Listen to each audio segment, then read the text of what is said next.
सभी को नमस्कार।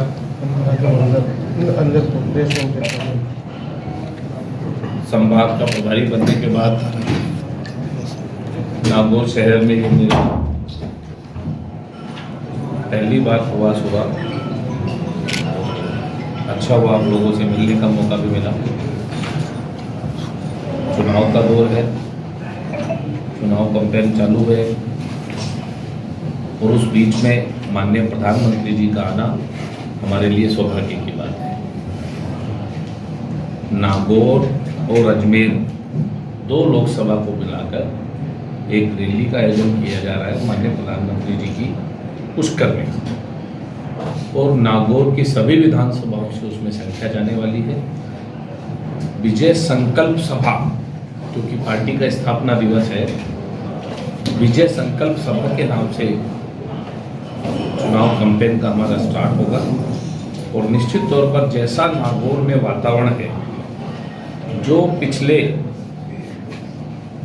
5 सालों में नागौर के अंदर लॉ एंड ऑर्डर की जो स्थिति रही है, उन स्थितियों को अगर हम भापते हैं तो नागौर की जनता इतनी त्रस्त है कि वो आज सरकार में उनकी भागीदारी हो, उसके लिए भारतीय जनता पार्टी को वोट करना चाहते हैं। और पिछले विधानसभा चुनाव में जो नागौर की जनता ने गलती की, उस पर वो पछतावा कर रही है। उनको लगता है कि सरकार में हमारी भागीदारी होती तो निश्चित तौर पर आज परिस्थितियां और होती। हमारी प्रत्याशी ज्योति मृधिया जी ने जो चुनाव कैंपेन अपना स्टार्ट किया, गांव का दौरा किया, उस दौरे में जो निकल कर आया है, हम भारी मतों से नागौर लोकसभा को जीतने वाले हैं। और ये रैली सोने पे सुहागा का काम करने वाली है। जो माननीय प्रधानमंत्री जी की रैली में कार्यकर्ता जाने वाले हैं, वो निश्चित तौर पर वहाँ से जो पाथ्य लेकर आएंगे, उस पाथ्य को जब हम लेकर फील्ड में जाएंगे तो स्वाभाविक तौर पर कार्यकर्ता जुड़ेगा और भारतीय जनता पार्टी के वोट का प्रतिशत बढ़ेगा। कन्हैयालाल जी, मंत्री जी, बाकी आपको जो पहले सभा नागौर के मकराना में होने वाली थी, वजह क्या रही कि पुष्कर करना पड़ा? मंगलाना तय नहीं हुई थी सभा। जब हम कोई स्थान या कोई लोकेशन हम तय करते हैं तो उसमें ऑप्शन होती है हमारे पास, और ये कहा जाता है कि इन 2 लोकसभाओं का या इन 2 विधानसभाओं का एक कार्यक्रम तय करना है, और ये संगठन के ऊपर निर्भर है कि संगठन कौन सी जगह को चूज करता है। और उसमें हमारे कई सारे देखने के एंगल रहते हैं। यहाँ की जो सभा है, हमने बॉर्डर पुष्कर इसीलिए चुना जिससे कि नागौर के आखिरी पड़ाव तो हम टच कर सके और अजमेर के भी आखिरी पड़ाव को टच कर सके। सेंटर के दृष्टि से हमने चूज किया, और स्वाभाविक तौर पे 100 किलोमीटर के दायरे में इधर नागौर है और 100 किलोमीटर के उधर के दायरे में अजमेर है, इसलिए मध्य स्थान है। तो सर, ये 3 लोकसभा क्षेत्र के लिए सभा है या 2 के लिए है? 2 के लिए।